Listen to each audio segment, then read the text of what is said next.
வணக்கம் கம்மாகனி. வணக்கம். இன்றைய கிருஷி சோப்பாலுக்கு உங்கள் அனைவரையும் வரவேற்கிறோம். இன்று நமது கிருஷி சோப்பால் ஒரு பாரம்பரிய மாநிலத்தின் வண்ணங்களால் வண்ணமயமாக்கப்பட்டுள்ளது. அதன் வரலாறு புத்தகங்களில் அல்ல, ஆனால் அதன் காற்று, சுவர்கள் மற்றும் முற்றங்களில் வாழ்கிறது. அதுதான் வண்ணமயமான ராஜஸ்தான். மேலும் இந்த மாநிலத்தின் சிறப்புகளில் ஒன்று, இங்கு வருபவர்கள் அதன் நிறங்களால் வண்ணமயமாக்கப்படுகிறார்கள். நாம் ஒரு நிலத்தில் இருக்கிறோம். அங்கு நீங்கள் காலடி எடுத்து வைக்கும் தருணத்தில் அதன் துணிச்சல் மற்றும் போரின் எதிரொலிகள் கேட்க தொடங்குகிறீர்கள். இதுதான் பரத்பூர். இங்குள்ள விவசாயிகளின் நம்பிக்கைகள், அபிலாஷைகள் மற்றும் முன்னேற்றம். அதனால்தான் இன்று பரத்பூரில் இருந்து இந்த திட்டத்தை உங்களிடம் கொண்டு வருகிறோம். ஏனென்றால் இங்குள்ள நிலம் நம் வாழ்வில் பிரகாசத்தை கொண்டு வரக்கூடிய தங்கத்தை உற்பத்தி செய்கிறது. ஆம், எண்ணெய் வித்துகளை பற்றி பேசினால், எண்ணெய் வித்துகள் துறையில் இது போன்ற பணிகள் செய்யப்படுகின்றன. இது முழு நாட்டையும் முன்னேற்ற பாதையில் முன்னோக்கி நகர்த்தி நமது விவசாயிகளின் வாழ்க்கையை சிறப்பாகவும் வலுவாகவும் மாற்றுகிறது. எனவே இன்றைய கிருஷி சோப்பாலை ஒரு பெரிய கைத்தட்டலுடன் தொடங்குவோம். இன்று எப்போதும் போல விவசாயிகளை தவிர நமது விஞ்ஞானிகளும் இருக்கிறார்கள் என்பதை உங்களுக்கு சொல்வோம். எனவே இந்த எல்லா விஷயங்களுடனும் மீண்டும் ஒரு பெரிய கைத்தட்டல். மேலும் கிருஷி சோப்பாலை தொடங்குவோம். எண்ணெய் வித்துகள் துறையில் நமது அரசாங்கம் எவ்வாறு தொடர்ந்து முயற்சிகளை மேற்கொண்டு வருகிறது, விஞ்ஞானிகள் அயராது உழைக்கிறார்கள் என்பதை சொல்வோம். எனவே எண்ணெய் வித்துகள் பற்றிய ஒரு ரிப்போர்ட்டை பார்ப்போம்.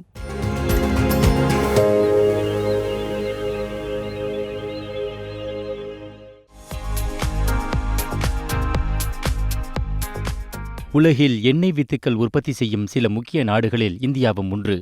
இருப்பினும் சமையல் எண்ணெயின் நுகர்வு மிக அதிகமாக இருப்பதால் ஒவ்வொரு ஆண்டும் அதிக அளவு சமையல் எண்ணெயை இறக்குமதி செய்ய வேண்டியுள்ளது. எண்ணெய் வித்துக்கள் உற்பத்தி சீராக அதிகரித்து வந்தாலும் இந்த அதிகரிப்பு கூட உள்நாட்டு தேவைகளை பூர்த்தி செய்ய போதுமானதாக இல்லை. 2014-15 ஆண்டில் மொத்த எண்ணெய் வித்துக்களின் உற்பத்தி சுமார் 27.5 மில்லியன் டன்களாக இருந்தது. இந்த ஆண்டு வேளாண் அமைச்சகம் 42.6 மில்லியன் டன் உற்பத்தியை மதிப்பிட்டுள்ளது. தற்போது நமது நாடு மொத்த உள்நாட்டு சமையல் எண்ணெய் தேவையில் 40% மட்டுமே உற்பத்தி செய்ய முடிகின்றது.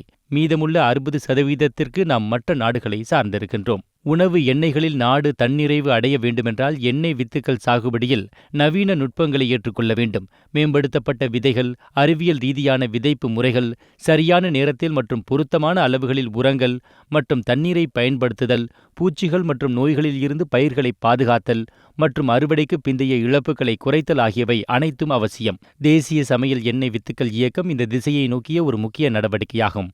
கடுகு, ராப்சீட், நிலக்கடலை, சோயாபீன்ஸ், சூரியகாந்தி, எல், குங்குமப்பூ, நைஜர், ஆலி விதை மற்றும் ஆமணக்கு போன்ற முதன்மை எண்ணெய் வித்து பயிர்களின் உற்பத்தியை அதிகரிப்பதே இந்த இயக்கத்தின் முதன்மை நோக்கமாகும். மறுபுறம் இந்தியா தனது தேவைகளை பூர்த்தி செய்ய அதிக அளவு பாம் எண்ணெயை இறக்குமதி செய்ய வேண்டியுள்ளது.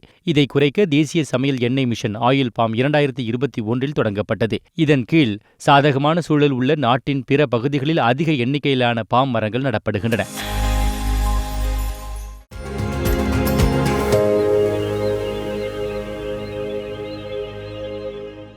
சரி, நீங்கள் இந்த ரிப்போர்ட்டை பார்த்தீர்கள்.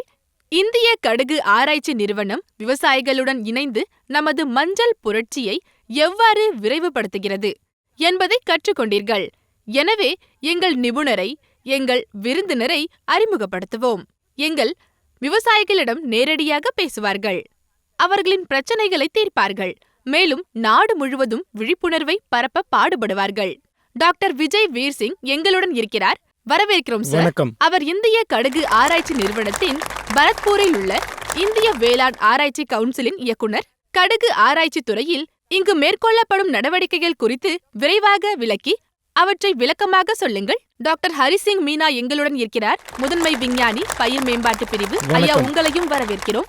எங்களுடன் டாக்டர் பகிரத் ராம், முதன்மை விஞ்ஞானி, பயிர் பாதுகாப்பு பிரிவு. அனைவருக்கும் வணக்கம். டாக்டர் ஹரிஹோம் குமார் சர்மா, மூத்த விஞ்ஞானி, பயிர் பாதுகாப்பு பிரிவு. வணக்கம். எனவே உரையாடலை தொடங்குவோம். முதலில் சார், டாக்டர் விஜய்வீர் அவர்களே, இந்த பணிகள் என்ன மாதிரியான செயல்பாடுகளுடன் முன்னெடுக்கப்படுகின்றன? விவசாயிகளின் பங்களிப்பை உறுதி செய்வதற்கும் அனைத்து முயற்சிகளும் சென்றடைவதற்கும் என்ன செய்யப்படுகிறது?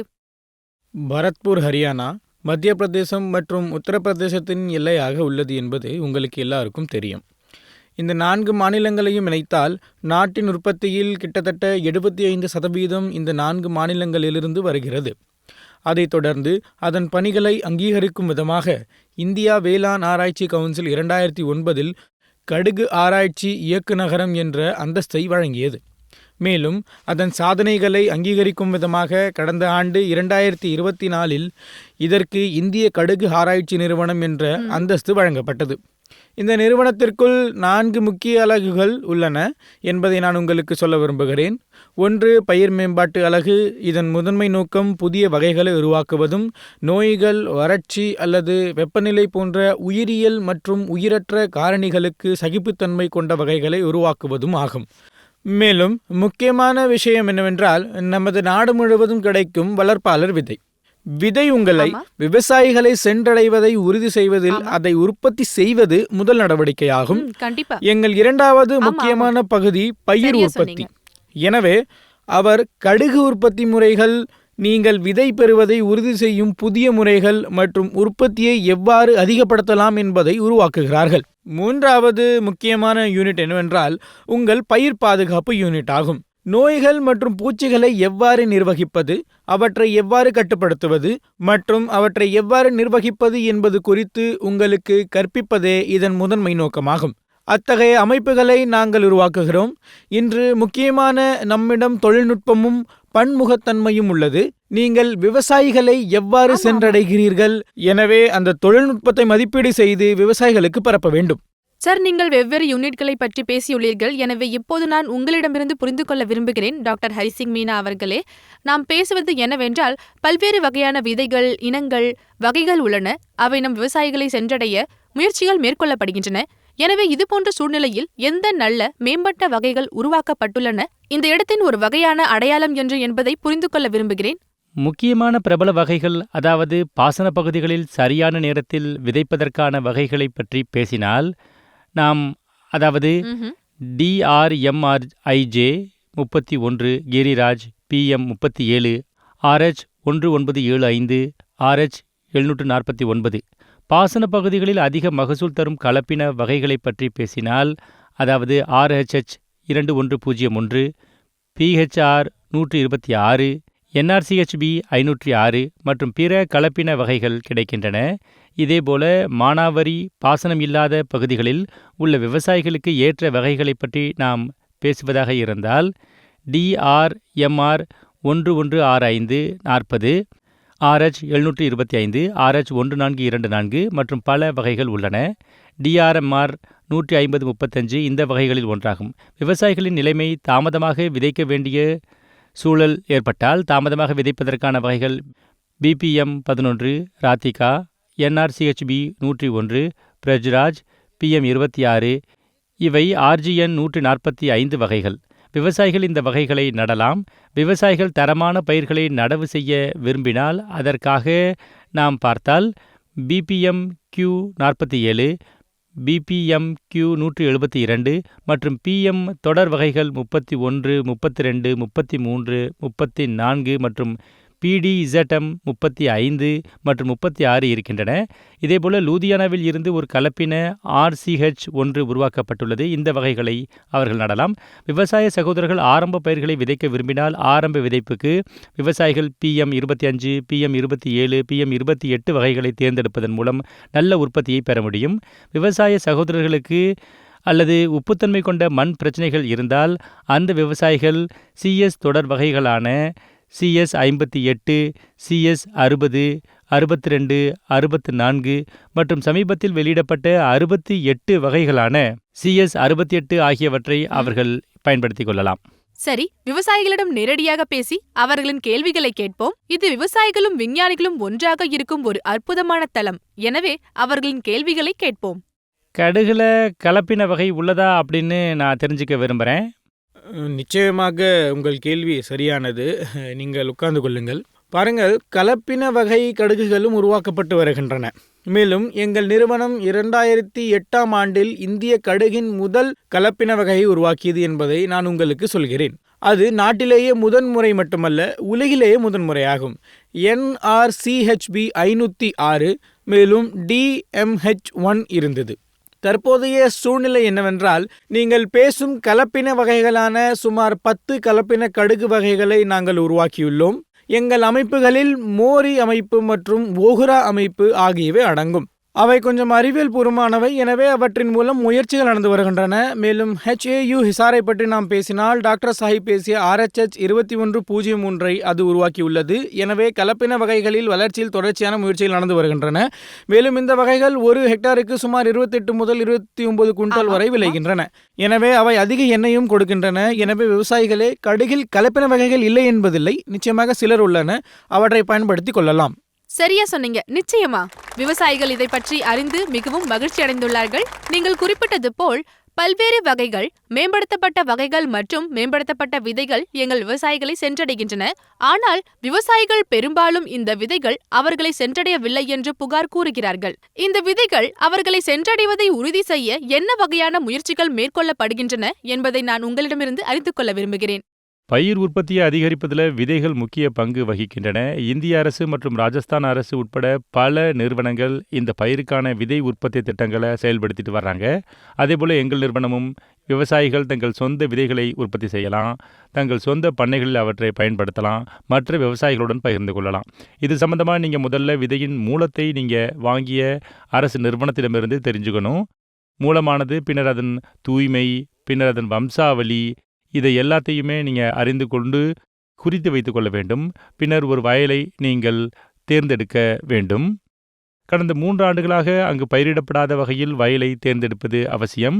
பயிரிடப்பட்டிருந்தால் நீங்கள் தற்போது விதை உற்பத்தி செய்யும் வகையை தேர்வு செய்ய வேண்டும். இதை மனதில் வைத்துக் கொள்ளுங்கள்.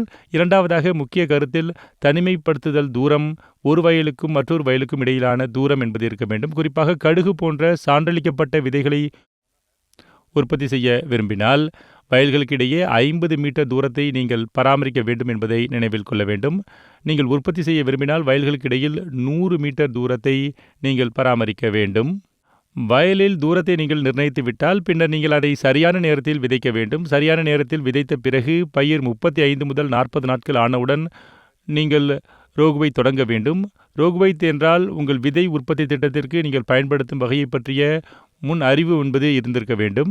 பூக்கு முன் உயரமான இலைகள் கொண்ட அல்லது வேறு ஏதேனும் சிறப்பு பண்புகள் கொண்ட, பூப்பதற்கு முன்பும் பின்பும் வித்தியாசமாக தோன்றும் எந்த தாவரங்களையும் நீங்கள் பிடுங்கி எறிந்து விட வேண்டும்.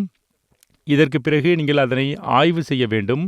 விதை உற்பத்தி திட்டங்களை வழங்கும் எங்கள் நிறுவனம் போன்ற விதை உற்பத்தி திட்டத்தை நீங்கள் பெற்ற நிறுவனத்தால் அது ஆய்வு செய்யப்பட வேண்டும்.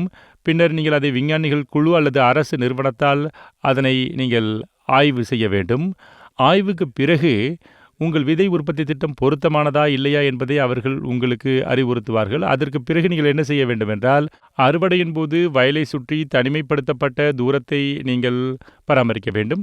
கூடுதலாக நீங்கள் வயலின் அனைத்து பக்கங்களிலிருந்தும் 1 மீட்டர் பரப்பளவை நீங்கள் துண்டிக்க வேண்டும்.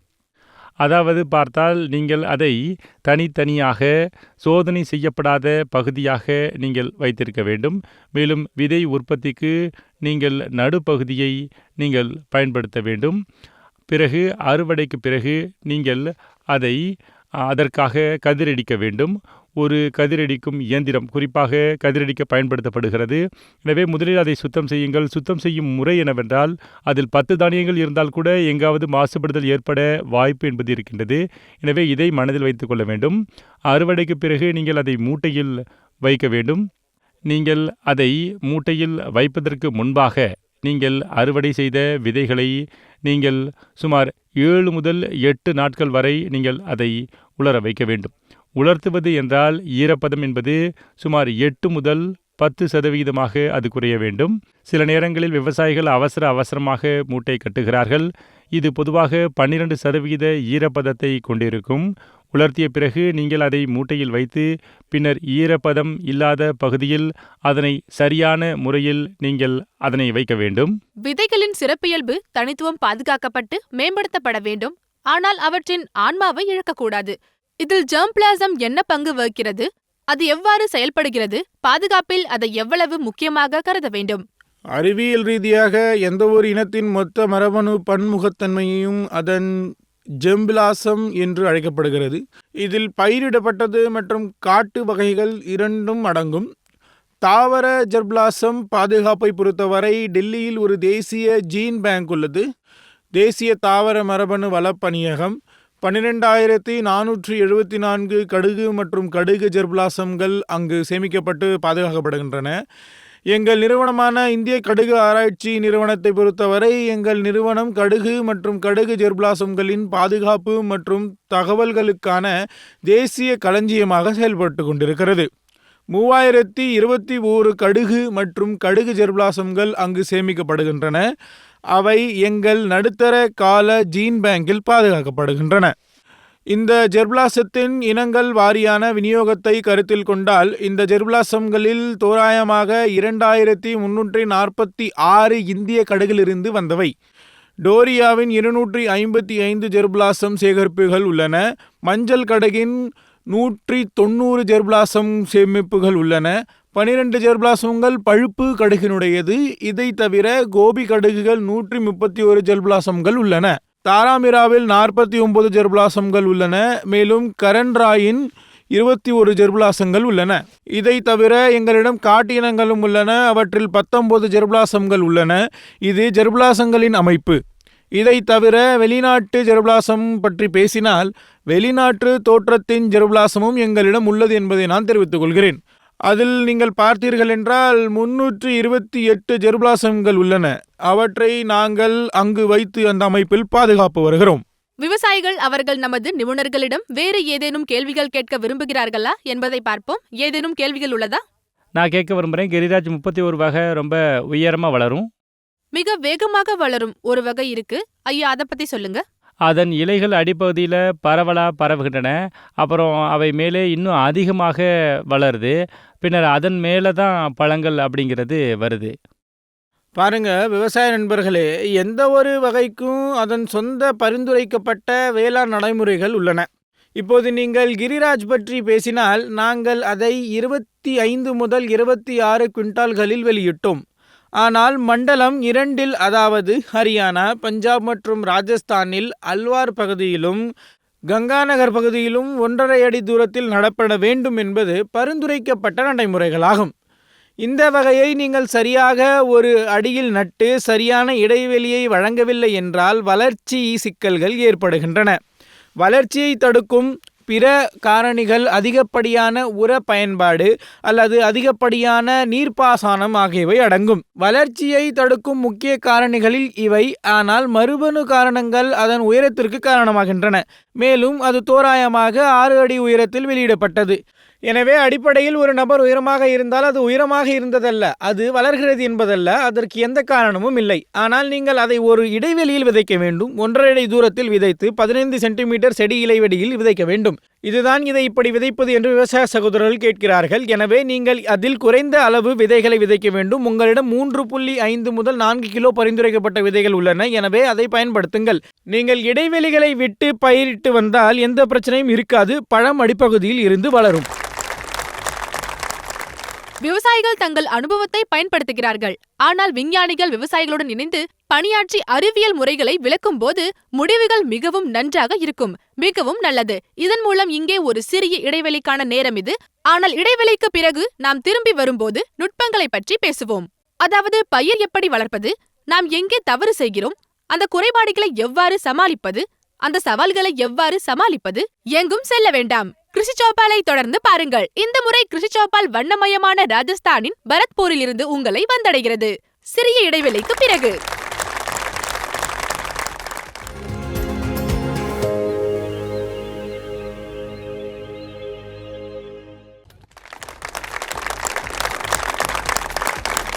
இடைவேளைக்கு பிறகு மீண்டும் வரவேற்கிறோம். நீங்கள் கிருஷி சௌபாலை பார்த்துக் கொண்டிருக்கிறீர்கள்.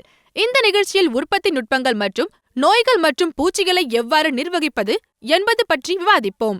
எனவே மற்ற விருந்தினர்களுக்கு உங்களை அறிமுகப்படுத்துவோம். டாக்டர் ராம்ஸ்வரூப் ஜாட்ஜி, இவர் உற்பத்தி பிரிவில் ஒரு விஞ்ஞானி. இவரை அன்புடன் வரவேற்போம். நம்முடன் டாக்டர் மோகன் லோல் தோத்தானியா இருக்கிறார். வரவேற்கிறோம் சார். பயிர் உற்பத்தி பிரிவில் ஒரு விஞ்ஞானி டாக்டர் பிரபு தயாள் மீனா இந்த நிகழ்ச்சிக்கு வருக. தாவர பாதுகாப்பு பிரிவில் முதன்மை விஞ்ஞானி டாக்டர் பிரசாந்த் யாதவ் மற்றும் உயிர் தொழில்நுட்ப பிரிவில் மூத்த விஞ்ஞானி அனைத்து விருந்தினர்களையும் அன்புடன் வரவேற்கிறோம். விவாதத்தை தொடங்குவோம். சார், முதலில் இடைவெளிக்கு முன்பு பேசியதிலிருந்து இங்கு எத்தனை சிறந்த வகைகள் எங்கள் விவசாயிகளுக்கு வழங்கப்படுகின்றன என்பதை பார்த்தோம். ஆனால் விதைகள் பற்றி விவசாயிகளின் கேள்விகள், ஒவ்வொரு வகைக்கும் தேவையான குறிப்பிட்ட வேளாண் நடைமுறைகள் குறித்து எங்கோ ஒரு இடைவெளி உள்ளது. சரியான அணுகுமுறை என்ன? பயிரை எப்படி அறுவடை செய்ய வேண்டும்? கடுகு சாகுபடிக்கு இந்திய கடுகு ஆராய்ச்சி நிறுவனம் ஏராளமான அறிவியல் வேளாண் நடைமுறைகளை அவங்க உருவாக்கியிருக்கிறாங்க. இந்த வேளாண் நடைமுறைகளை நீங்கள் முறையாக பயன்படுத்தினா நீங்கள் நல்ல மகசூலை பெற முடியும். விதைப்பு இவற்றில் ரொம்பவே முக்கியமானது. விதைப்பதற்கு நீங்கள் 3 அல்லது 4 விஷயங்களை கருத்தில் வச்சுக்கணும். நீங்கள் எவ்வளவு உழவு செய்யணும், எவ்வளவு விதைகளை பயன்படுத்தணும், எவ்வளவு அடர்த்தியாக விதைக்கப்பட்ட தாவரங்களை நடணும் அப்படிங்கிறது இருக்குது. இங்குள்ள விவசாயிகள் பெரும்பாலும் அதிகமாக உழுறாங்க. ஆனால் அறிவியல் பரிந்துரைகள் கடுகு பயிர்களை 3 அல்லது 4 முறை உழவு செய்யணும். நீங்கள் பாதுகாக்கப்பட்ட சாகுபடி பயிற்சியை செய்தால், அதாவது நீங்கள் பூஜ்ய உழவை பயன்படுத்த வேண்டும். அதாவது உழவே அங்கு இருக்கக்கூடாது. 3 அல்லது 4 முறை உழவு செய்த பிறகு விதையை பற்றி பரிசீலிக்க வேண்டிய நேரம். பரிந்துரைக்கப்பட்ட அளவு விதையை பயன்படுத்தணும். ஏன்னா அடர்த்தியான விதை உங்கள் பயிரை அடர்த்தியாகவும் பூச்சிகள் மற்றும் நோய்களுக்கு ஆளாக்கும். ஒரு ஹெக்டேருக்கு 3 முதல் 4 கிலோகிராம் விதைகளை பயன்படுத்த நாங்கள் பரிந்துரைக்கிறோம். இது உங்கள் தாவர எண்ணிக்கையை பார்த்தீங்கன்னா ரொம்ப சீராக வைத்திருக்கும். இது விதைப்பு அப்படிங்கிறது இதில் ரொம்ப முக்கியம். இந்திய கடுகு ஆராய்ச்சி நிறுவனம், அதாவது புவியியல் நிலைமைகளின் அடிப்படையில் விதைப்பு நேரத்தை நிர்ணயிச்சிருக்காங்க. இருப்பினும் நீங்கள் ஒரு விஷயத்தை நீங்கள் எப்பவுமே மனசில் வச்சுக்கணும். அதிகபட்சமாக பகல் நேர வெப்பநிலை பார்த்தீங்கன்னா 32 டிகிரி செல்சியஸுக்கு குறைவாக இருக்கும்போது மட்டுமே கடுகு விதைகளை விதைக்கணும். இதனால் செடிகள் இறக்காமல் தடுக்கும். நீங்கள் மறுபடியும் விதைக்க வேண்டிய அவசியங்கிறது இருக்காது. 3வதாக எப்படி விதைப்பது? வரிசையில் விதைக்கணும். ஏன்னா பல விவசாயிகள் இன்னமும் பழைய முறையை பயன்படுத்துகிறாங்க. இதனால் தாவரங்கள் அடர்த்தி ஆகுது. இன்னும் சில சந்தர்ப்பங்களில் தாவரங்கள் வளராது.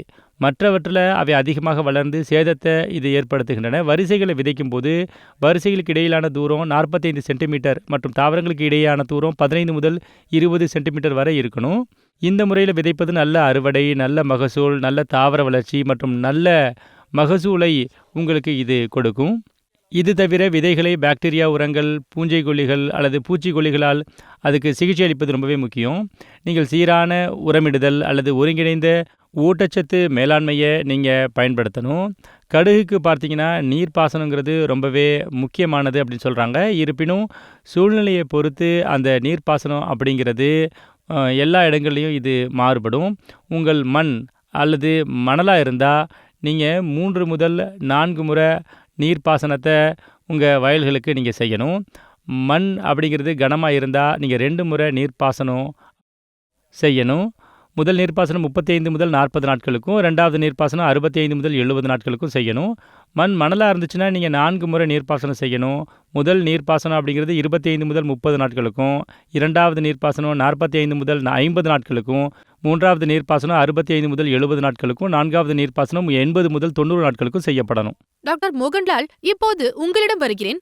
நல்ல தானியம், நல்ல எண்ணெய் உற்பத்தி மற்றும் நல்ல எண்ணெய் மீட்சியை உறுதி செய்ய வேண்டும் என்ன விஷயங்களை மனதில் கொள்ள வேண்டும் என்பதை அறிய விரும்புகிறேன். தாவரங்களுக்கு எந்த ஊட்டச்சத்துகள் வழங்கப்பட வேண்டும், எப்படி வழங்கப்பட வேண்டும் என்பது பற்றி நேயர்களுக்கு நீங்கள் என்ன சொல்ல விரும்புகிறீர்கள்? நல்ல பயிர் பெற உங்களுக்கு 17 ஊட்டச்சத்துக்கள் தேவை. நாம் கடுகு பற்றி பேசினால் நமக்கு 6 முக்கிய ஊட்டச்சத்துக்கள் தேவை. Nitrogen, phosphorus, potash, sulphur, zinc மற்றும் போரான்.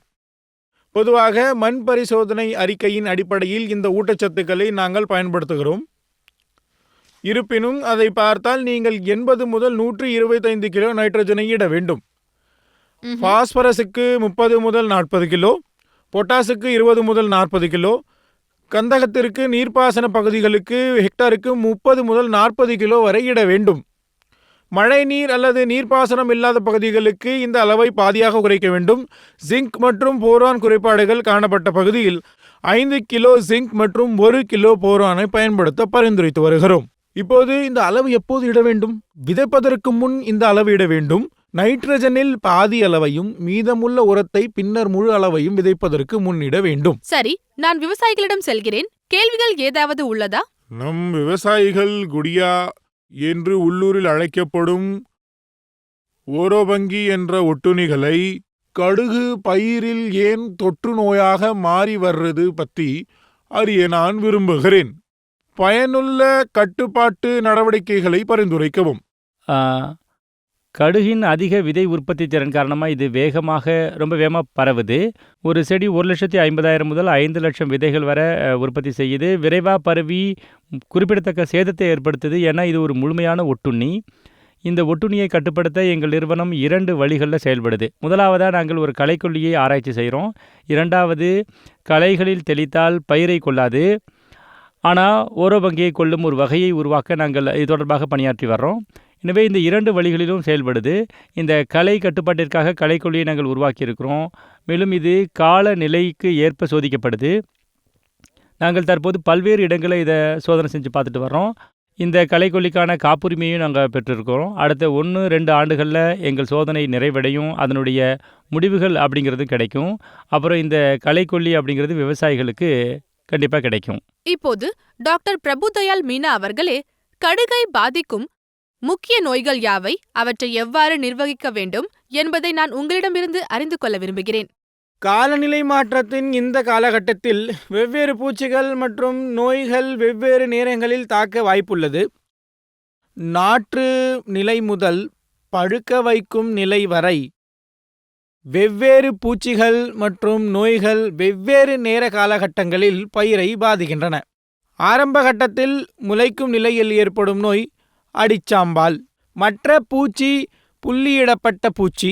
இவை இரண்டும் ஒவ்வொரு 15 முதல் 20 நாட்களுக்கு ஒரு முறை பயிரை தாக்குகின்றன.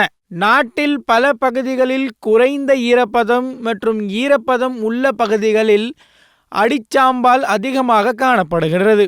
அதே நேரத்தில் புள்ளிச்சாம்பால் காலநிலை வெப்பமாகவும் ஈரப்பதமாகவும் இருக்கும் பகுதிகளில் அதிகமாக காணப்படுகிறது என்பதை நான் தெரிவித்துக் கொள்கிறேன்.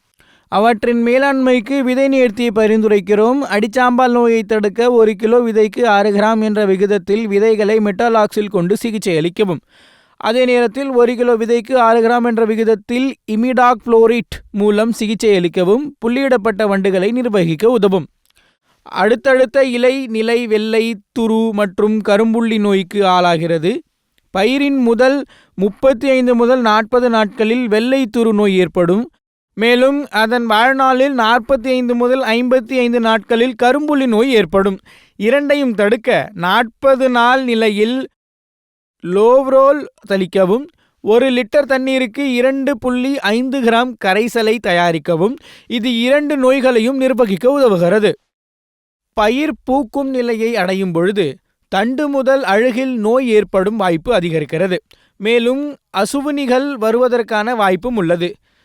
எனவே தண்டு அழுகில் நோயை நிர்வகிக்க விவசாயிகள் தண்டு அழுகல் அதிகமாக உள்ள பகுதிகளில் விதைகளை கார்பன்டாசிம் கொண்டு சிகிச்சை அளிக்க வேண்டும். கார்பன்டாசிம் அடிப்படையிலான மருந்தான பாவிஸ்டின் 1 கிலோவிற்கு 2 கிராம் என்ற விகிதத்தில் விதை நேரத்திற்கு பயன்படுத்தப்பட வேண்டும். மேலும் அசுவினிகள் உங்கள் தாவரங்களை தாக்கினால் அசுவினிகள் ஒரு பொருளாதார நிலையை கொண்டுள்ளன. அங்கு உங்கள் தாவரத்தின் நடுத்தண்டில் 25 முதல் 30 அசுவினிகள் தோன்றும். ஆரம்ப கட்டத்தில் நீங்கள் தாவரத்தின் தண்டுகளை சுற்றி பார்த்தால் அசுவினிகள் முதலில் தோன்றும். நீங்கள் அந்த தண்டுகளை உடைத்து அழித்துவிட்டால் இது அசுவினிகள் பரவுவதை தடுக்கும்.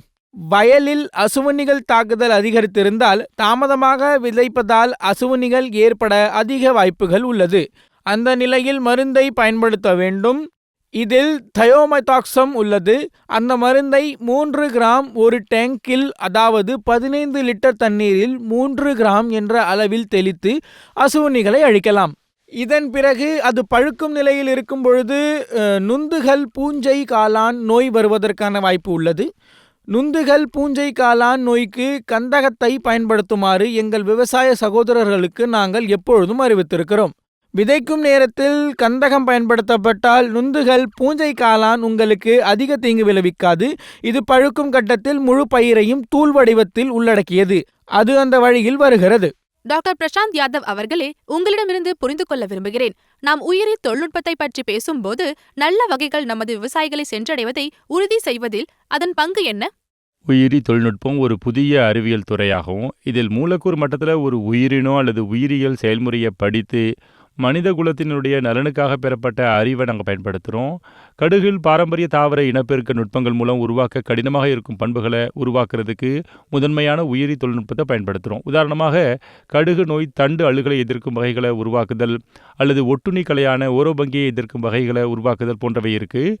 கூடுதலாக பார்த்தோம்னா மார்க்கர் அசிஸ்டட் செலக்ஷன் எனப்படும் உயிரி தொழில்நுட்பத்தின் ஒரு பிரிவு குறுகிய காலத்தில் உயர்தர பயிர்களை உருவாக்க அனுமதிக்குது. சமீபத்தில் பார்த்திங்கன்னா இதற்கான பணிகள் அப்படிங்கிறது எங்கள் நிறுவனம் செஞ்சுக்கிட்டு வர்றாங்க. எங்கள் நிறுவனம் பார்த்திங்கன்னா BPM-Q47 மற்றும் BPM-Q172 ஆகிய 2 மேம்படுத்தப்பட்ட வகைகளை உருவாக்கியிருக்காங்க. இந்த 2 வகைகளும் நோய் எதிர்ப்பு சக்தி மற்றும் உயர்தரம் கொண்டவையாக இருக்குது. உயிரி தொழில்நுட்பம் அப்புறம் சமீபத்திய தொழில்நுட்பங்களை பயன்படுத்துவதில் எங்கள் நிறுவனம் நாட்டின் முன்னணி நிறுவனங்களில் ஒன்றாக இருக்குது அப்படிங்கிறத நினச்சி நீங்கள் பெருமைப்படுவீங்க. மரபணு திருத்தம் மற்றும் மேக இனப்பெருக்கம் போன்ற நுட்பங்களை பயன்படுத்தி இதை செஞ்சுக்கிட்டு வர்றோம். தற்போது மரபணு திருத்தம் மூலம் ஓரோபங்கியை எதிர்க்கும் வகைகளையும் குறைந்த நேரத்தில் முதிர்ச்சி அடைந்து அதிக மகசூல் தரும் வகைகளையும் நாங்கள் உருவாக்கிக்கிட்டு வர்றோம். அப்புறம் வேக இனப்பெருக்கத்தில் ஒரு செயற்கை சூழலில் ஒரே வருடத்தில் 4 முதல் 5 கடுகு பயிர்களை நாங்கள் அறுவடை செய்கிறோம். இது பார்த்திங்கன்னா மிக விரைவான இன வளர்ச்சியை அனுமதிக்குது. காலநிலை மாற்றம் ஒரு முக்கிய பிரச்சனை. விவசாயிகளுக்கு இது களத்தில் தேவை. விவசாயிகள் இதன் மூலம் பயனடைவதை உறுதி செய்வதற்காக ஆராய்ச்சி நடத்தப்பட்டு வருகிறது. விவசாயிகளிடம் சென்று அவர்களிடம் உள்ள வேறு ஏதேனும் கேள்விகளை நிவர்த்தி செய்வோம். யார் கேள்வி கேட்க விரும்புகிறீர்கள்? நான் தெரிஞ்சுக்க விரும்புறது என்னென்னா, இப்போல்லாம் இயற்கை விவசாயம் அதிகமான கவனத்தை பெற்று வருது.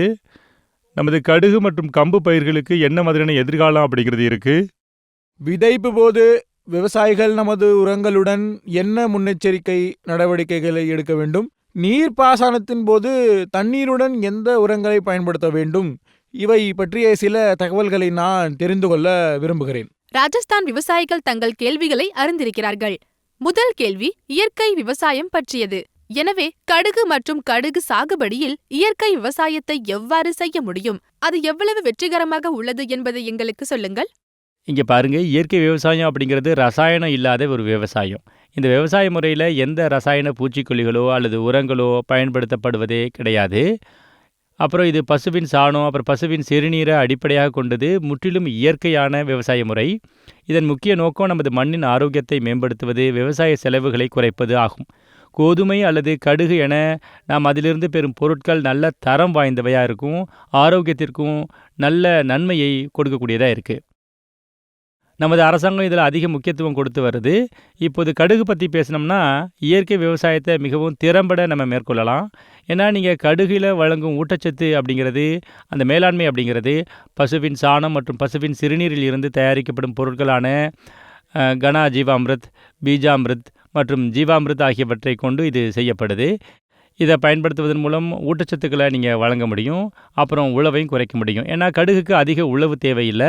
குறைந்தபட்ச உழவு அல்லது உழவு இல்லாமலே நீங்கள் கடுகை பயிரிடலாம். கடுகு பயிரிட இதை பயன்படுத்தி குறைந்த செலவில் நல்ல மகசூலை விவசாயிகள் அவங்க அனைவரும் பெற முடியும். ஆமா, கண்டிப்பா. இரண்டாவது கேள்வி என்னவென்றால் ஊட்டச்சத்துகள், உரங்கள் எவ்வாறு பயன்படுத்த வேண்டும் என்பதை எங்களுடைய மற்றொரு விவசாயியும் அறிய விரும்புகிறார். எங்கள் அனைத்து ரசாயன உரங்களும் அவற்றின் சொந்த பண்புகள் உள்ளன. எனவே விவசாய நண்பர்களே, நீங்கள் சிங்கிள் சூப்பர் பாஸ்போர்ட் SSP அல்லது DAPயை பயன்படுத்தும் போதெல்லாம் அதனுடன் யூரியாவை ஒருபோதும் கலக்க வேண்டாம் என்பது நினைவில் கொள்ளுங்கள். அதேபோல் ஜிங்க் சல்பேட்டுடன் சிங்கிள் சூப்பர் பாஸ்பேட்டை ஒருபோதும் பயன்படுத்த வேண்டாம். இரண்டாவதாக, நீர்ப்பாசனத்துடன் உரத்தை பயன்படுத்த முடியுமா என்று நீங்கள் கேட்டீர்கள். நிச்சயமாக உங்களால் முடியும். விதைக்கும் போது நாங்கள் சேமித்த 50% நைட்ரஜனை முதல் நீர்ப்பாசனத்திற்கு பிறகு மேல் உரமாக பயன்படுத்தலாம். மேலும் போரான் அல்லது ஜிங்க் குறைபாடு உள்ள பகுதியில் நீங்கள் இலை வழி தெளிப்பை பயன்படுத்தலாம்.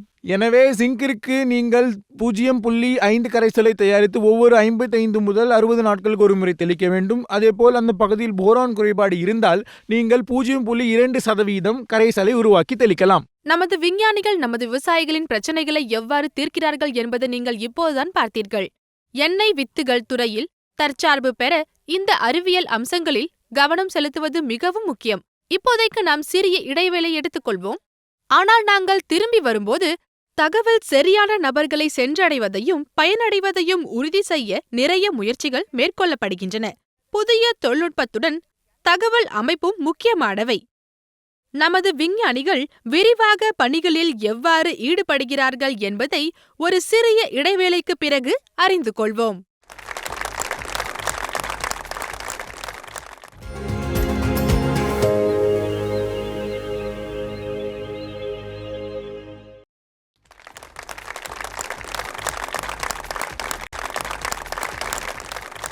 இடைவேளைக்கு பிறகு மீண்டும் வருகிறோம். நீங்கள் கிருஷி சௌபாலை பார்க்கிறீர்கள். இந்த நிகழ்ச்சியில் விளம்பரம் பற்றி விவாதிப்போம்.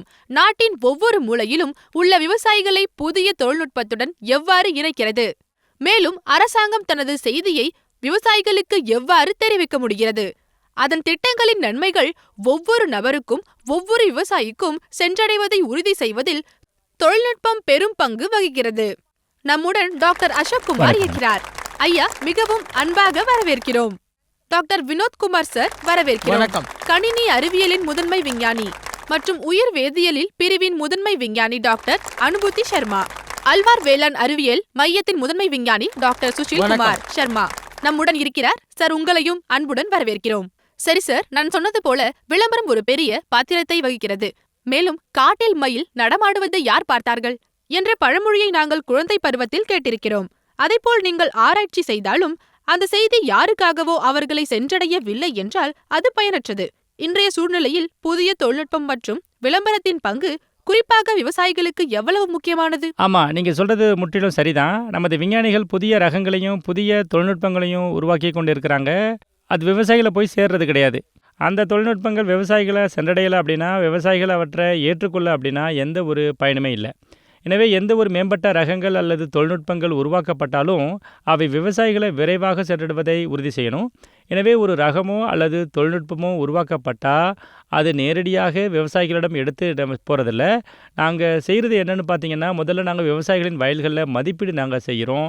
நாடு முழுவதும் பெரிய திட்டம் நடந்து வருது, அதாவது முதல் வரிசை செயல் விளக்கங்கள் அப்படின்னு. எனவே ஒரு ரகமோ அல்லது தொழில்நுட்பமோ அறிமுகப்படுத்தப்படும் போதெல்லாம் அதை மதிப்பிடுவதற்கு விவசாயிகளின் வயல்களில் செயல் விளக்கங்களை நாங்கள் நடத்திட்டு வர்றோம்.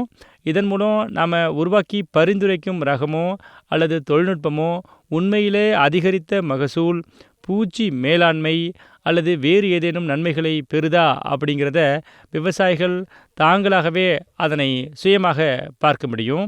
இதில் இருக்கக்கூடிய அனைத்து விஷயங்களையுமே அவங்களால முழுமையாக பார்க்க முடியும். அதுக்கு பிறகு என்ன நடக்குதுன்னா, ஒரு பெரிய திட்டம் இருக்குது. முக்கியமாக பரப்புதல் திட்டம். பல்வேறு மாநில விவசாய துறைகளால் இது செய்யப்படுது. இருப்பினும் அகில இந்திய கடுகு மற்றும் கடுகு ஆராய்ச்சி நிறுவனத்தின் கீழே விவசாயிகளுக்கான பயிற்சி திட்டங்களை நாங்கள் அவ்வப்போது ஏற்பாடு செய்கிறோம். கூடுதலாக விவசாயத்துறையின் கள அளவிலான தொழிலாளர்கள் மற்றும் விவசாய மேற்பார்வையாளர்களுக்கான பயிற்சி திட்டங்களை நாங்கள் தொடர்ந்து ஏற்பாடு செஞ்சுக்கிட்டே இருக்கோம். இதனால் அவர்கள் நாங்கள் வழங்கும் தகவல்களை விவசாயிகளுடன் பகிர்ந்து கொள்ள முடியும். கூடுதலாக பார்த்திங்கன்னா, காலப்போக்கில் எங்களை அவங்க தனிப்பட்ட முறையில் தொடர்பு கொள்ளும் பல விவசாயிகள் இருக்காங்க. உதாரணமாக, அதாவது நேரடியாக எங்களை தொடர்பு கொள்ளக்கூடிய நபர்கள் இருக்கிறாங்க. நாங்கள் ஒரு ஆலோசனை சேவையையும் நாங்கள் தொடர்ச்சியாக நடத்திக்கிட்டு வர்றோம். விவசாயிகள் தங்கள் பிரச்சனைகளை விஞ்ஞானிகளுடன் விவாதிக்க எங்களிடம் அல்லது எங்கள் ஏஐசிஆர்பி மையங்களுக்கு வர்றாங்க. அவைகளை நாங்கள் தீர்க்கிறோம். நாடு முழுவதும் கடுகு விவசாயி கண்காட்சிகளையும் நாங்கள் ஏற்பாடு செய்கிறோம். இந்த நிகழ்வுகளில் கண்காட்சிகளும் நடத்தப்படுது. விவசாயிகள் உருவாக்கி இருக்கக்கூடிய தொழில்நுட்பங்களை பார்ப்பதற்கு அங்கு பலரும் தொடர்ச்சியாக வர்றாங்க. அவங்க நல்ல அறிவை பெறுறாங்க. சுவரொட்டிகள் மற்றும் தயாரிப்புகள் மூலம் எங்கள் புதிய மேம்படுத்தப்பட்ட வகைகள் மற்றும் தொழில்நுட்பங்கள் பற்றிய தகவல்களை வழங்கும் பல்வேறு இடங்களில் கண்காட்சிகளையும் நாங்கள் ஏற்பாடு செய்கிறோம். கூடுதலாக அவ்வப்போது விவசாயி விஞ்ஞானி கருத்தரங்குகளை ஏற்பாடு செய்வது போன்ற பல தொடர்ச்சியான திட்டங்கள் எங்ககிட்ட இருக்குது. விவசாயிகளுடன் நிலையான தொடர்பை பேணுவதற்காக நாங்கள் கிராமங்களுக்கு போகிறோம். சமீபத்தில் கடந்த காரிஃப் பருவத்தில் வளர்ந்த வேளாண்மை தீர்மான பிரச்சாரத்தை நாங்கள் தொடங்கினோம். இந்த முயற்சியின் கீழே எங்கள் நிறுவனம் மட்டுமல்ல, இந்திய வேளாண் ஆராய்ச்சி கவுன்சிலும் அதன் கிருஷி விஞ்ஞான் மையங்களும் மில்லியன் கணக்கான விவசாயிகளோட 10 மில்லியனுக்கும் அதிகமான விவசாயிகளுடன் அவங்க இணைக்கப்பட்டிருக்காங்க. உருவாக்கப்பட்ட தொழில்நுட்பங்கள் முடிந்தவரை பல விவசாயிகளை சென்றடைவதை உறுதி செய்வதே எங்களுடைய குறிக்கோள். துண்டு பிரசுரங்கள், தொழில்நுட்ப செய்திக்குறிப்புகள் போன்று விவசாயிகளுக்கு நாங்கள் தொடர்ச்சியாக விநியோகிப்பது எங்களுடைய திட்டமாக இருக்குது. இது போன்ற பல திட்டங்கள் மூலம் நாங்கள் தொடர்ந்து விவசாயிகளுடன் இணைஞ்சிருக்கிறோம். உங்கள் பகுதியில் உள்ள ஒரு குறிப்பிட்ட விவசாயி உள்ளூர் விவசாய மேற்பார்வையாளரால் புரிந்து கொள்ள முடியாத அல்லது விவசாயியால் புரிந்து கொள்ள முடியாத ஒரு சிக்கலை அவங்க எதிர்கொண்டால் எங்கள் நிறுவனத்தைச் சேர்ந்த விஞ்ஞானிகள் குழு, அதாவது அந்த பிரச்சனையை புரிந்து கொள்ள முடியாத அந்த விவசாயிகளுக்கு அவர்களுடைய வயல்களுக்கே சென்று அதனை கண்டறிந்து அதனை தீர்ப்பதற்கு எங்களுடைய குழு அவங்களுக்கு உதவி செய்யுது. வினோத் அவர்களே, டிஜிட்டல் யுகம் பற்றி பேசினால் நாம் பயன்படுத்தும் கருவிகள் என்ன, ஊடகங்கள் என்ன என்பதை உங்களிடமிருந்து நான் புரிந்து கொள்ள விரும்புகிறேன். விவசாயம் யாருக்காகவும் காத்திருக்காது என்பதால் சரியான நேரத்தில் விவசாயிகளுக்கு சரியான தகவல் சென்றடைவது முக்கியம். நீங்கள் சொல்வது முற்றிலும் சரி. விவசாய நண்பர்களே, தகவல்கள் தான் நமது அறிவின் வேர் என்பது எங்களுக்கு தெரியும். எனவே சரியான நேரத்தில் சரியான தகவல்களை பெறுவது மிகவும் முக்கியமாகும். எனவே விவசாய நண்பர்களே, இந்திய கடுகு ஆராய்ச்சி நிறுவனம் விவசாயிகளுக்கு சரியான நேரத்தில் துல்லியமான தகவல்களை வழங்க பல திட்டங்களை நடத்தி வருகிறது. இந்த திட்டத்தின் கீழ் நிறுவனத்தின் மிகவும் பிரபலமான ஒன்று டிஜிட்டல் ரீச் ஆகும். வலைதளம், மொபைல் பயன்பாடுகள் மற்றும் சமூக ஊடக கருவிகள், ஃபேஸ்புக், இன்ஸ்டாகிராம், யூடியூப் மற்றும் எங்கள் வாட்ஸ்அப் குரூப் மூலம் எங்கள் தூர்தர்ஷனும் ஒரு விவசாயிதான். தூர்தர்ஷனும் உள்ளது. நாங்கள் அதில் ஈடுபடுவோம். இவை அனைத்தின் மூலமாகவும் கடுகு பற்றிய சமீபத்திய தகவல்களை விவசாயிகளுக்கு வழங்குகிறோம். இந்த கருவிகளுக்கு கூடுதலாக நிறுவனம் வானொலி மற்றும் தொலைக்காட்சியையும் பயன்படுத்தி வருகிறது. இந்திய கடுகு ஆராய்ச்சி நிறுவனத்தின் விஞ்ஞானிகள் உத்தரப்பிரதேசத்தில் உள்ள 4 அகில இந்திய வானொலி நிலையங்களிலிருந்தும் ராஜஸ்தானில் 5 வானொலி நிலையங்களிலிருந்தும் வயல் தயாரிப்பு முதல் அறுவடை மற்றும் சேமிப்பு வரை முழு கடுகு பயிர் சுழற்சியில் 12 அத்தியாயங்களை ஒளிபரப்பினர். அவை விவசாயிகளின் தேவைகளுக்கு ஏற்ப கடுகு பற்றிய விரிவான தகவல்களை வழங்குகின்றன. நாங்கள் தொலைக்காட்சியையும் பயன்படுத்தி வருகிறோம். உத்தரப்பிரதேச தூர்தர்ஷன், ராஜஸ்தான் தூர்தர்ஷன் மற்றும் டிடி கிசான் ஆகியவற்றில் ஒளிபரப்பப்படும் 6 அத்தியாயங்கள் கடுகு தொழில்நுட்பம் மற்றும் விவசாயிகளின் பிரச்சனைகளுக்கான தீர்வுகள் குறித்து கவனம் செலுத்துகின்றன. எனவே இந்த வழியில் இந்திய கடுகு ஆராய்ச்சி நிறுவனத்தின் பல பரிமாண தொழில்நுட்பம், டிஜிட்டல் தொழில்நுட்பம் மற்றும் பிற ஒளிபரப்பு வழிமுறைகள் மூலம் விவசாயிகளுக்கு சமீபத்திய தொழில்நுட்ப மற்றும் அறிவியல் அறிவை நாங்கள் தொடர்ந்து வழங்கிக் கொண்டு வருகிறோம் என்பதை நான் இங்கு தெரிவித்துக் கொள்கிறேன். இப்போது அனுபூதி அவர்களே, உங்களிடமிருந்து நான் புரிந்து கொள்ள விரும்புகிறேன். பாருங்கள், விவசாயிகளுக்கு நல்ல விதைகளை எங்கே பெறுவது, விவசாயம் நடவடிக்கைகளை எவ்வாறு செய்வது, அதன் பிறகு சரியான தகவலை எங்கே பெறுவது என்று நாங்கள் கூறியுள்ளோம். ஆனால் இப்போது அடுத்த கேள்வி எழுகிறது. சரி, பயிர் அவரை அடைந்துவிட்டது. இப்போது நாம் என்ன செய்ய வேண்டும்? அதன் தரத்தை நாம் எவ்வாறு புரிந்து கொள்வது? இன்று நாம் மதிப்பு கூட்டல் பற்றி பேசுகிறோம். அதாவது உங்கள் அசல் பயிரியில் ஏதாவது ஒன்றை சேர்ப்பது. மேலும் இதில் என்ன வகையான வேலை செய்யப்படுகிறது? எண்ணெயின் தரம் நாம் அனைவரும் அறிந்து கொள்வது மிகவும் முக்கியம். கடுகு எண்ணெய் என்பது ஒரு சிறந்த எண்ணெய். இது ஒவ்வொரு நாளும் 1 கிராமுக்கு 8 முதல் 9 கிலோ கேலரி ஆற்றலை நமக்கு வழங்குகிறது. இரண்டாவது மிக முக்கியமான விஷயம் என்னவென்றால், எந்த எண்ணெயின் தரமும் அதன் கொழுப்பு அமிலங்களால் தீர்மானிக்கப்படுகிறது. எனவே கடுகு எண்ணெயில் உள்ள கொழுப்பு அமிலங்கள் மிகவும் நல்லது. அதை நாம் 2 வகைகளாக வகைப்படுத்தலாம்: நிறைவுற்றது மற்றும் நிறைவுறாதது. எனவே எந்த எண்ணெயின் தரமும் அதன் நிறைவுற்ற கொழுப்பு அமிலங்கள் குறைந்த அளவில் காணப்படும் போது மட்டுமே அளவிடப்படுகிறது. கடுகு எண்ணெயில் 7 முதல் 10% நிறைவுற்ற கொழுப்பு அமிலங்கள் உள்ளன. இது மிகவும் முக்கியமானது. இரண்டாவது வகை நிறைவுறா கொழுப்பு. நிறைவுறா கொழுப்பு என்பது எந்த எண்ணெயின் மிக முக்கியமான தரம் மற்றும் அது மிக அதிக அளவில் காணப்பட வேண்டும். எனவே கடுகு எண்ணெயை பற்றி பேசும்போது அதில் சுமார் 80 முதல் 85% நிறைவுறா கொழுப்பு உள்ளது. நிறைவுறா கொழுப்புகளை 2 பகுதிகளாக பிரிக்கலாம்: மோனோசாச்சுரேட் கொழுப்புகள் மற்றும் பாலி அன்சாச்சுரேட் கொழுப்புகள். எனவே கடுகு எண்ணெயை பற்றி நாம் பேசும்போது மோனோசாச்சுரேட் கொழுப்புகள் எண்ணெயில் 60 முதல் 70% வரை உள்ளன. அதே நேரத்தில் பாலி அன்சாச்சுரேட் கொழுப்பு அமிலங்கள் சுமார் 20 முதல் 25% வரை உள்ளன. மேலும் இந்த சதவீதம் சரியாக சமநிலையில் உள்ளது. உடலின் வளர்ச்சி மற்றும் உடல் வளர்ச்சிக்கு தேவையானவற்றை பூர்த்தி செய்கிறது. இந்த சூழலில் நாம் கடுகு விதைகளிலிருந்து எண்ணெயை பிரித்தெடுக்கும்போது நமக்கு கேக் மிச்சமாகும். நீங்கள் கேக்கை தயாரித்து விற்கிறீர்கள். இதனால் விலங்குகளுக்கு உணவாக பயன்படுத்தப்படும். விவசாயிகளின் வருமானத்தை அதிகரிக்கும். சில பொருட்கள் உற்பத்தி செய்ய இந்திய கடுகு ஆராய்ச்சி மையம் இந்த கேக்குகளை பதப்படுத்துகிறது அல்லது மாற்றியமைக்கிறது. ஏதேனும் கேள்விகள் உள்ளதா? கடுகினுடைய மதிப்பை அதிகரிக்கிறதுக்கு நாம என்னெல்லாம் செய்யணும், அதனுடைய எதிர்கால வாய்ப்புகள் என்ன இருக்கு அப்படிங்கிறத பத்தி இந்த பெருமையான இந்த மன்றத்தில் என்னுடைய கேள்வியை நான் முன்வைக்கிறேன். கடுகு கேக்கின் மூலம் கடுகு மதிப்பு கூட்டலை அடைய முடியும். கடுகு கேக்கை பயன்படுத்தி மாற்றி அமைப்பதன் மூலம் அதிலுள்ள ஊட்டச்சத்து எதிர்ப்பு செர்மங்களை அகற்றலாம். இந்த வழியில் இந்திய கடுகு ஆராய்ச்சி நிறுவனம் பல தயாரிப்புகளில் பணியாற்ற தொடங்கியுள்ளது. அவற்றில் ஒன்று ஏற்கனவே தூப்பத்தி என்ற தொழில்நுட்பத்திற்கு அங்கீகரிக்கப்பட்டுள்ளது. இதேபோல் எங்கள் இந்திய கடுகு ஆராய்ச்சி நிறுவனத்தில் நாங்கள் பிஸ்கெட்டிலும் பணியாற்றி வருகிறோம். எனவே கடுகு கேக்கிலிருந்து சில விரும்பத்தகாத கூறுகளை அகற்றுவதன் மூலம் உடலுக்கு ஊட்டச்சத்துக்களை வழங்கக்கூடிய பிஸ்கெட்களை அதிலிருந்து தயாரிக்கிறோம். இது தவிர நாங்கள் ஒரு மிக முக்கியமான தயாரிப்பை உருவாக்கியுள்ளோம், ஹேர் ஸ்பா. இப்போது கடுகு கேக்கை மாற்றி அமைக்கும் போது அதில் பூஞ்சைகளை கொல்லும் சில பூஞ்சை கொல்லி கலவைகள் உள்ளன. எனவே நாம் அனைவரும் பொடுகு அல்லது முடி உதிர்தலால் பாதிக்கப்படுவது போல அந்த நோக்கத்திற்காக ஒரு தயாரிப்பை உருவாக்கி காப்புரிமைக்கு விண்ணப்பித்துள்ளோம். அந்த காப்புரிமையை பெற்றவுடன் இந்திய ஆராய்ச்சி நிறுவனத்திடமிருந்து மிக சிறந்த தயாரிப்பை பெறுவீர்கள். கண்டிப்பாக உங்களுக்கு மிக சிறந்த தயாரிப்பு கிடைக்கும். ஆம், எனவே இதுவரை விலங்குகளின் புரத தேவைகளை பூர்த்தி செய்ய எண்ணெய் கேக்கை பயன்படுத்தினோம். ஆனால் இப்போது மேடம் குறிப்பிட்டது போல அது நமக்கு, அதாவது மனித ஆரோக்கியத்திற்கு எவ்வாறு நன்மை பயக்கும் என்பதை கண்டறிய ஆராய்ச்சி மேற்கொள்ளப்படுகிறது. விவசாயிகளிடம் செல்வோம். வேறு ஏதாவது கேள்வி உள்ளதா?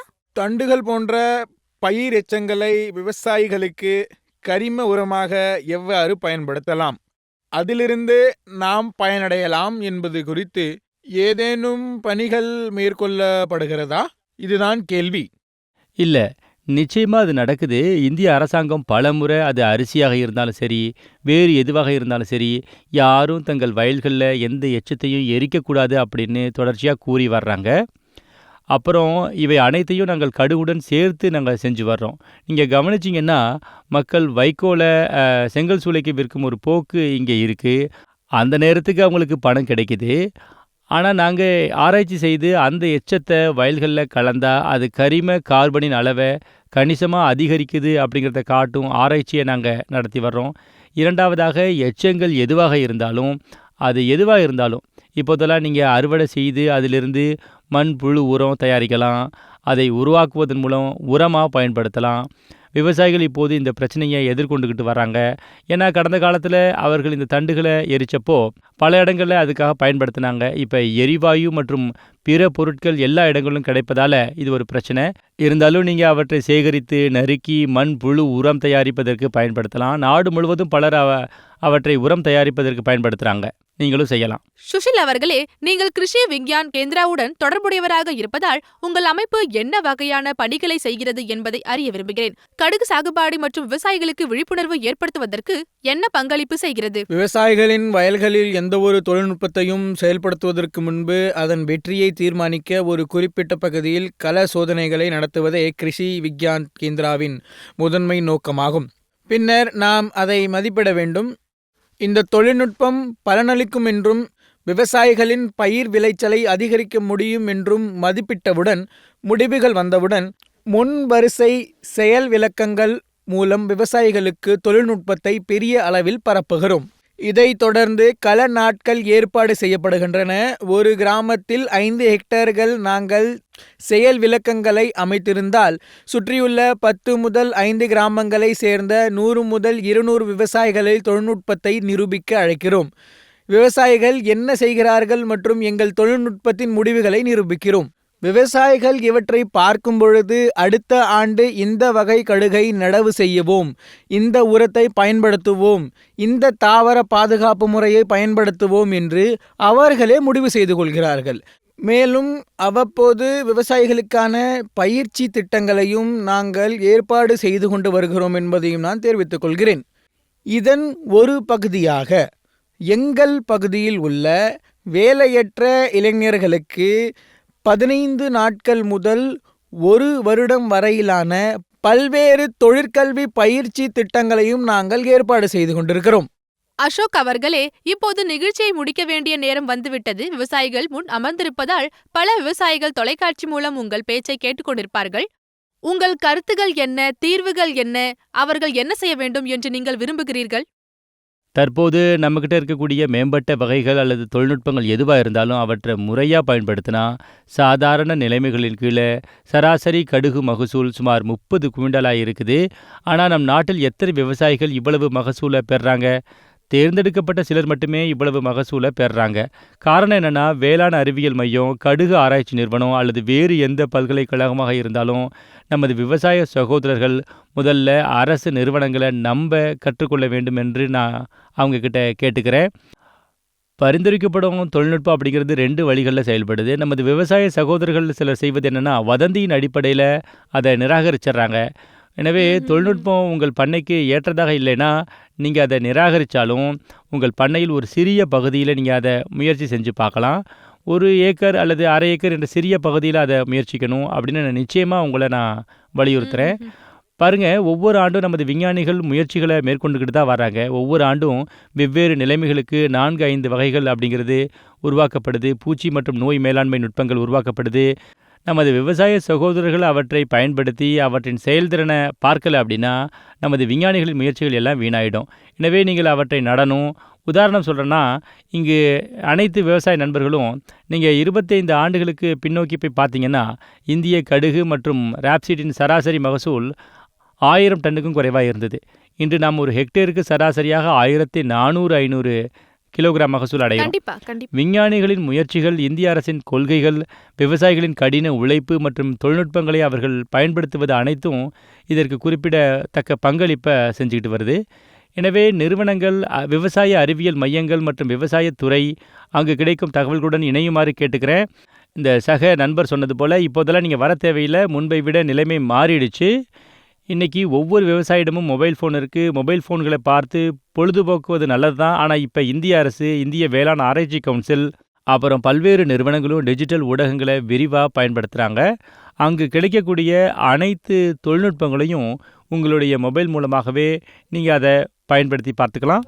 எனவே விவசாயிகளுக்கு நிச்சயமாக ஒரு வாய்ப்பு வழங்கப்பட வேண்டும். மேலும் அவர்கள் தங்கள் வயல்களில் புதிய விஷயங்களை நிச்சயமாக முயற்சிக்க வேண்டும். நீங்கள் முடிவுகளை பார்க்கும் வரை நீங்கள் அதை நம்ப மாட்டீர்கள்.